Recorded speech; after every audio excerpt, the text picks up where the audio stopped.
Hey everybody, doing a special sort of analytical chat today. I'm Joan Ribs and I'm joined by Brandon Byrne.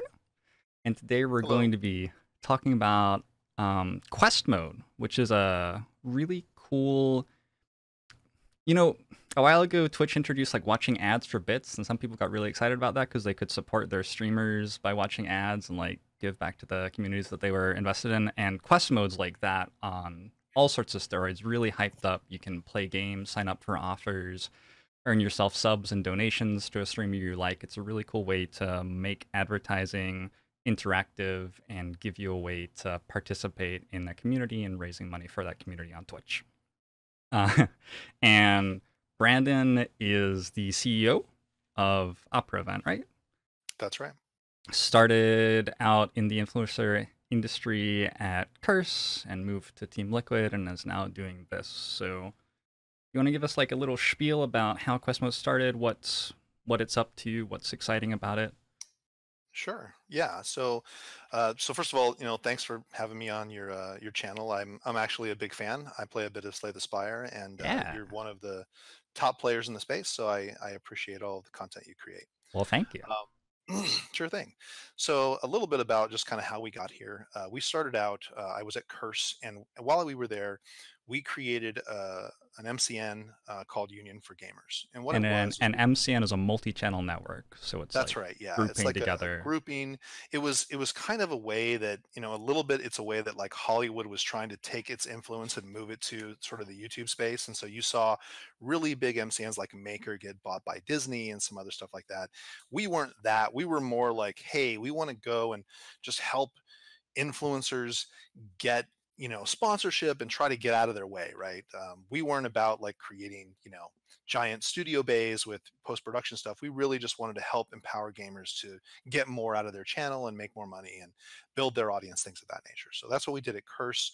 We also had Team Curse and worked very heavily with, back then it was Justin TV, and then it became Twitch TV, and of course we had pro teams in like League of Legends and things of that nature. And so spent a lot of time working for about almost 4 years with Curse. And then I went to go work for Team Liquid. I was the CFO for Team Liquid. I helped them raise some money as well. The guy who took the League of Legends team out of Curse went and joined up with Team Liquid. I helped them do that merger. And after all of that was done, having worked in the community with content creators like yourself, we decided that we wanted to build a business that would help the content creators and the teams of content creators to monetize their audience and grow their audience in a more powerful way. And that's how we ended up here. Super cool. And as someone who's just signed up with Team F2K, Mhm. you're sponsoring them, and all F2K streamers are advertising Quest Mode on their channels. And it's Yep. something that I've been just in the last week sort of working out how am I going to integrate this into my community. It's a whole new thing. It seems very powerful. It's a way to create interactive advertising for my viewers, basically. Yep. Whereas like a pre-roll ad would take a viewer out of my channel. They would be watching an ad instead of watching me, and they wouldn't be able to chat with other people because they're not watching the same content as the other people at that time. Quest mode is something that lets people interact in a way that supports me while being a part of the community. They can play a game on Quest mode while they're watching my broadcast or sign up for some sort of offer like that. And then when they do, they get to actually announce that they've done it with a little notification. And that's super cool to me. It's a new angle. Yep. No, exactly. So just to put a little bit of a technical spin on this, there are sort of two types of sponsorships that exist, right? That advertising is what we call an opt-out model. And so if you're on YouTube and you're watching somebody, you can skip the ad after 5 seconds or something like that. That's opt-out. That means we're going to interrupt your viewing experience, and try to make some money here. You can opt out of that, or you can watch that on behalf of the influencer. It's interesting because a lot of people don't know that when they skip that ad, it actually hurts the influencer. The influencer loses money as a result of that. So there's this sort of, a little bit intrusive, but it's what we call an opt out model. Ours is an opt in model. What that means is that we're typically not going to interrupt your viewing experience. But instead, what we're going to do is we're going to allow for you to play games or join services, and often in some cases, things you already do that support the channel. And the best way that I can describe this is this. We have a couple of deals. One of them is with Hulu.com. If you already happen to have Hulu, the odds are you went and you Googled Hulu and you you got to a place where it said, "Hey, here's a Hulu ad." You clicked on it and you signed up for Hulu, and Google got paid for that referral, and it was whatever, $20 or $30. You might have seen an ad on Facebook. Whoa, If you whoa. clicked on that Google ad, got paid $20 or $30 yeah, for the exactly. No, Wow. Google got paid by Hulu $20 because you Googled Hulu and clicked on that link. I did not realize it was anywhere near that high. Yeah, so typically what's called an LTV, a lifetime value. I don't want to bore you with a bunch of technical terms, but the lifetime value of a user on Hulu is whatever, 8 months. And so 8 months of Hulu is $12 times 8 months. So you can just, do the math on that and go, okay, great, that's worth whatever, $96 or whatever that number is. And so a portion of that is going to be used for acquiring a user. And so it might be 30%, it might be 40%. It all depends on the model. But at the end of the day, that's a big number. And so this is the reason why Google and Facebook are so unbelievably large companies, is because they make a lot of money with advertising. What we do is we change that model and we simply say, hey, look, if you get Hulu through our platform, we're going to take a small cut and we're going to give the rest of it to the influencer. So instead of helping Facebook, instead of helping Google, you can help your favorite content creator. And that's what we do. Yeah. And I think the deal with Hulu is if you sign up for 1 month, don't you actually get a discount on your first month as well with that So deal you right now? can, yeah. With our offer that we have, if you sign up for, I think the first month with Hulu, you donate $10 to the influencer, and then if you stay for a second month, it's another $10, and if you stay a third month, it's another $10. So it winds up being like $30. And if you use our tool in any way, you're going to earn currency. The first month, you can actually take that currency and cash it in to get a refund on your first month. So the idea again is this is just Hulu trying to find people that want to engage with their product, and instead of the discovery being paid to Facebook or to Google, it gets paid to you. And I assume that Hulu gets some sort of passive value out of just having their offer being available on Quest Mode. A lot of viewers are going to see the offer, they're going to see Hulu, and That's that's right. Yeah, so people are going to come and join, and so whatever, we're providing Hulu with, 200 or 300 or whatever number of signups per month. And so the idea is once someone signs up, they're gonna hopefully be satisfied with Hulu. Another example of an offer we have is hired.com. And hired.com is looking for people who are engineers primarily. And so if you live in the United States and you are an engineer, if you go and you sign up with hired.com to just keep your option open for a job, or maybe you're looking for a job, uh, getting a job can pay, in this case, $1,000 to the influencer to support their channel just for something you were going to do anyway. And so we're not about making your audience do stuff they don't want to do. We're more about saying, hey, look, you're going to do a bunch of stuff anyway. If you're going to do that, why not support the channel instead of supporting Facebook?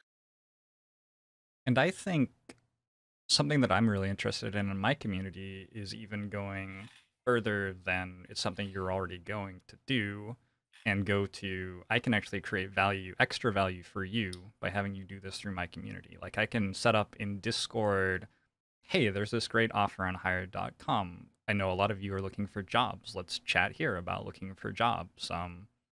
Get the app. Let's talk about resumes and stuff. Here's somebody who will help you set up a resume. I can make that a thing that links in with my community, and that's super powerful to me because I Exactly. couldn't do No, that at that's all on that's Google.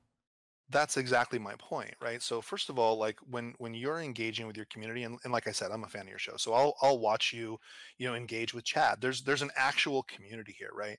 And so one of the things that we actually have the ability to do is you if you understand how our quest lines work, you'll go in and it'll say, you know, sign up for Hulu for the first month, and it will attribute through Hulu automatically. And when you pay for your second month, it will attribute again. So we know based on what Hulu is telling us, hey, this was done, and you'll get your rewards as that happens. Um, what that means is that on your side, when there's community, when people are talking about things, we have the ability to help you. If you want to drive people to your Discord, if you want to drive people to your Twitch, if you want to drive people to your Twitter account, we have the ability to help facilitate that as well, utilizing that same process. So Quest Mode isn't about just monetization. It's an engagement tool for your community. So you might say, hey, listen, everybody, one of the things that our tool does, for example, is it will allow people to earn sub points, and sub points can be redeemed for a free sub in your channel if you get to 2000. So as you go in and you do these things, you'll earn these sub points. Well, you might say, you know what, and I happen to look at your social media, and one of the things I saw Ooh, was that, hey, you got 22,000 people on Twitch. That's great, but your Twitter account doesn't have that many. Would it be helpful to you when you're talking to sponsors for us to drive a bunch of those people here to there? And so not only do we have quests that sponsors can do, we also do it so that you can ask your audience to do things as well with that same format. And the idea is, we're really a technology company. We're going to bring sponsors and we're going to allow you to monetize, but we're also going to help your community connect to one another in a more powerful way. And I think that's kind of the secret of what we're doing. that is super cool. Something I have been fascinated by as a small broadcaster who's growing slowly is the money in this industry is at the top. You are That's right. broadcasting to 50 viewers, you are not making a ton of money, and you're not making the same amount of money per viewer as I am now, where I am at the moment. The That's more right. viewers you have, the more sponsorship opportunities open up, the better cut you can negotiate on the number of subs you're getting and all this stuff. And That's in a right. world where someone who's an incredibly large streamer can be viewed by hundreds of thousands of people, like they don't have to book a venue or they don't have to worry about logistics, they just have to sit down at their computer and stream. It's Mhm. pretty hard for a small broadcaster to compete when anyone can just go watch that huge broadcaster, and that huge broadcaster makes more money than the small broadcaster does. And so getting infrastructure like this in place that helps someone who's in a smaller community to, like you said, like get that money that Google was going to get from Hulu and have it in their pocket instead. I think that's really cool. I think that just helps. Yeah. No, I totally agree. The phenomenon that you're talking about is called micro influencers, and I realize that may feel a little condescending, but believe it or not, the 50 people in your channel are worth more than 50 people in, let's say, Ninja's channel. And the reason why I say that is because in Ninja's channel there's 80,000 people, and I'm not knocking Ninja, like he's got a great channel, but the community engagement that exists when there's 80 or 100,000 people in a channel is just not as strong as when there's 50 to 100. And so if you have the ability to go to one channel that has a million people in it, or you can go to 2,000 channels that have a million people in it, advertisers would choose the 2000 channels with a million people in it every time, because the engagement in those channels, because they're smaller and more connected and there are Discord conversations, is 8 to 20 times higher than it would be if you were in a chat that is just scrolling through like mad, because there's so many people copy pasting and just Yes. nonsense in there. Exclamation mark dig. Exclamation mark Exactly. dig. And so like the idea is that, your channel is all about connecting to this group of people that are incredibly committed to, the content you're creating, and they do want to help you, right? If I have my insurance right now is through Geico, and I like your channel, and if you're like, "Hey, if you get Geico through me, it supports my channel," like, of course I'm going to go do that. Why wouldn't I do that? If I was looking for a job, like, why wouldn't I do it anyway?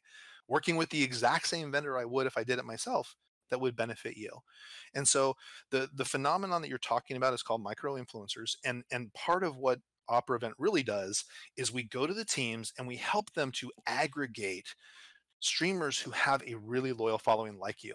And then what we do is we exactly what you said, we allow that team to have scale enough to be able to leverage those better deals and then pass those deals on to you guys. That is probably the best way to define what we're trying to do at all. You're talking about sort of metaphorically for me, it's like setting up an infrastructure to let small streamers unionize, which is something That's right. that gets talked about all the time. Like, Exactly. So yeah, like if you remember the old MCN model, the old MCN model was a bad one because it got a reputation for being a bit predatory, right? Like they would say, "Hey, we're going to take 30% and we're going to do all this stuff for you," and then really kind of nothing happened. And the reason why MCNs failed was because they were not a technical solution. They were a marketing one. they thought, oh, we're going to go and get editing bays and we're going to increase the quality of we're going to get you guys cameras and microphones. And like, you know what? Most of your viewers, they see you just fine. They don't really care if you have a green screen. They don't care. What they want is they just want to watch you play the game.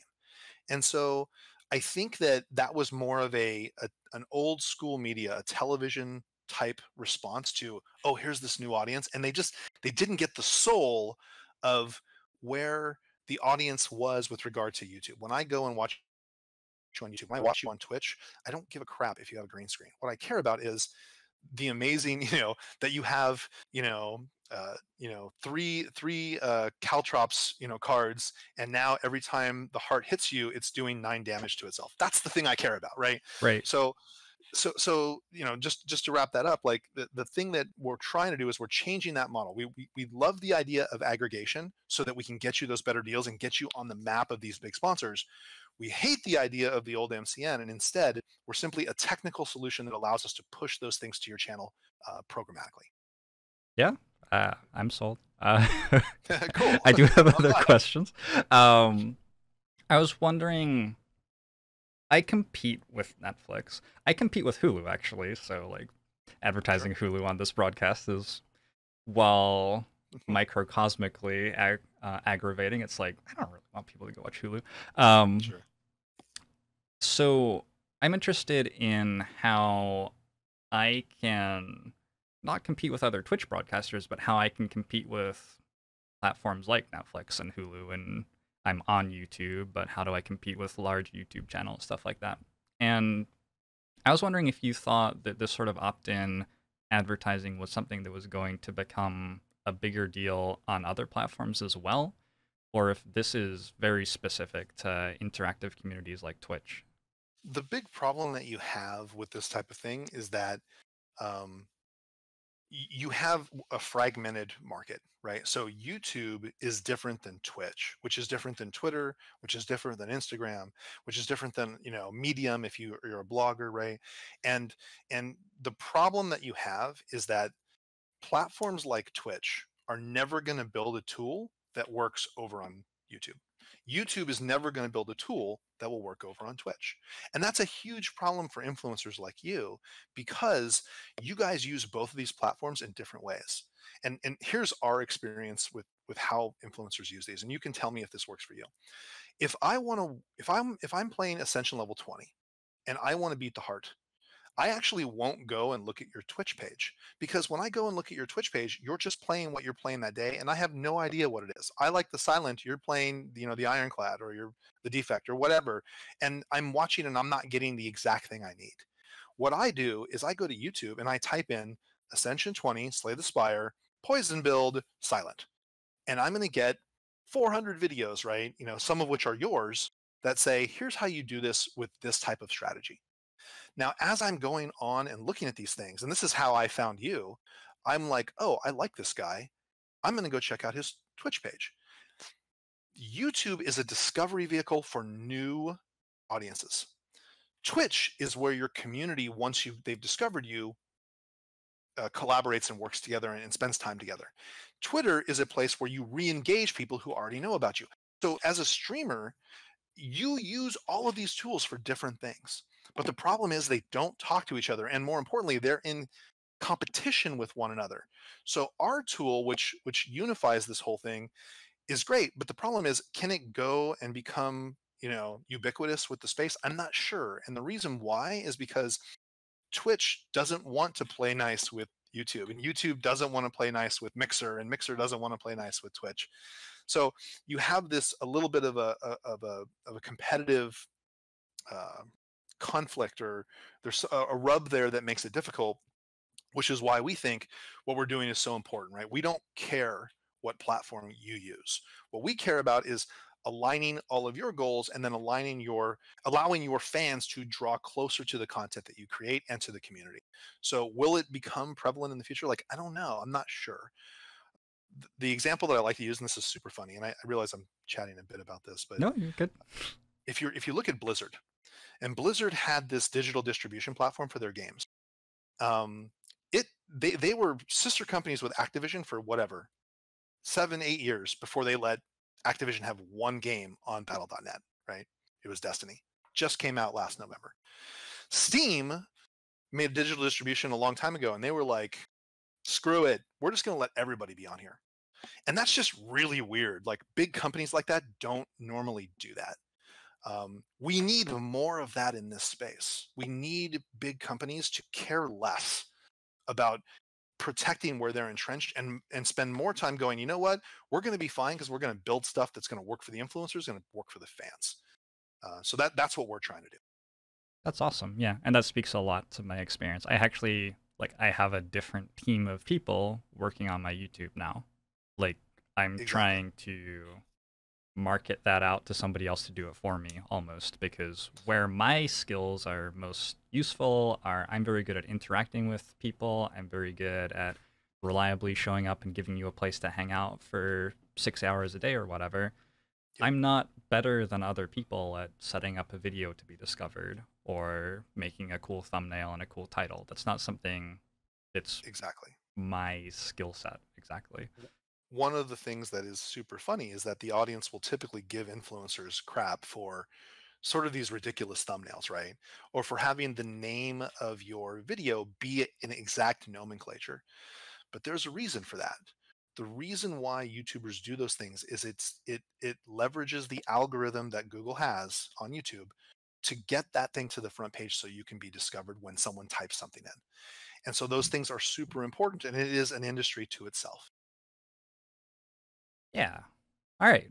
So my final question, and I feel like we've already touched on sort of um, ethical goals, sort of like what we're trying to build in the greater sense of how all these companies are interacting with things. But for an opt-in advertising sort of thing, where somebody's actually actively interacting with like a game or an offer, something that's a concern for me as a streamer offering things to my viewers is like, is something going to be a little bit microtransaction-y or loot boxy? Is it going to be predatory to someone with a compulsive gambling addiction or something like that? And I was wondering, I'm sure there's all sorts of crazy stuff because different countries have different legislation on this too, and I'm sure you you look at this a lot. I was wondering how Quest Mode sort of interfaces with that. Yeah. So again, like the thing that we're trying to do as a company is we want to be a tech company. We actually, in a perfect world, what happens is we engage with the teams and engage with you. And then in the future, what will happen is the teams will bring us the sponsorship, and we will put it in our platform, and we will take a really small cut. Think of it as like eBay for influencers, right? Like I want to do an influencer marketing campaign. Teams are like, great, we have the influencers, and Opera then is that infrastructure. And the way that it works is we don't really have an opinion about what sponsors do. What we do is we say, hey, look, if you're a team, so the first level is the team. The team can turn on or off any offer that exists. Yeah. So they can just go, we don't want that here. We can also geo restrict things. So if they're like, hey, we're fine with gambling, but only where it's legal, we can do that too. Then after that, the influencer then sees all of the offers and can just flip a switch and turn it off. If you're like, you know what, that's not right for my brand, you can just turn it off. Now, that may or may not cause some problems with your team, and that's where joining the right team, matters a lot. Um, but our job isn't to say, oh, hey, this is a loot box, and we think our opinion is that this is a problem, and we're not going to do it. Our job is to say we're a technological infrastructure. For example, like we're like the internet, right? Like the internet doesn't say, hey, sometimes ISIS recruits on Facebook, right? Like obviously Facebook doesn't want them using that, and they try to turn them off. And of course, when things are out and out fraud, we definitely want to make sure those things aren't on there. But what we really want to do is we want to give teams the ability to choose. And then we want to give the influencers after that the ability to choose as well. And so you as a streamer, let's say let's talk about Hulu again. Let's say Fade to Karma, which is your new team, has a deal with Netflix, and you like Hulu. What we'll do is we'll allow the team the first stab. So they're going to say, hey, look, Brandon, we have a deal with Netflix. You have an offer with Hulu. We want those turned off to our whole team. And we would say, okay. And so the influencer in that case wouldn't have a choice. Because they're on that team, they can't have Hulu. But if the team leaves it on, then it's up to the influencer to decide, I want this or I don't. And so I coming from this place, and just so you know, like I play games every day. I love Slay the Spire. Right now, I've been playing a little bit of Ark and doing some other stuff. Would love to see you, by the way, in your channel. Just a quick plug. Would love to see you play a little Civ 6. That'd be great. Ooh. But having said that, um, I know that there's a bunch of people out there that are trying to take advantage of the gamer space. What we want to do is we want to let the individual teams and the individual influencers decide for themselves what works in their channel. And so our technology is 100% customizable. Nothing should be in your channel if you don't want it to be there. Sweet. Yeah, it seems like a very exciting tool. I'm excited to see what comes of it and incorporate it more into my channel. Cool. Well, listen, like I really appreciate you taking the time to chat with me. One of the things that we hope to be launching with Fade to Karma here in the next, week or so is the quest that is, it's simply a social media quest that will allow you and your fans to, hey, come and subscribe to Joan Ribbs's Twitter page. Come and subscribe to their YouTube page. It's gonna be designed to move your audience to all of your social, and it's wherever kind of you want, right? It'll also ask your audience, hey, sign up for Fade to Karma's page, right? Like it would be great if you followed the team as well. That's again totally opt in for you. You don't have to do that, but the idea is that not only will this thing happen, that will allow your audience to earn some channel currency or earn some sub points, essentially for free, doing something that it's not necessarily a monetizable thing, but it's going to drive people to places where you want. The other thing you should consider is that we have the ability to take something like this and do something specifically for just you.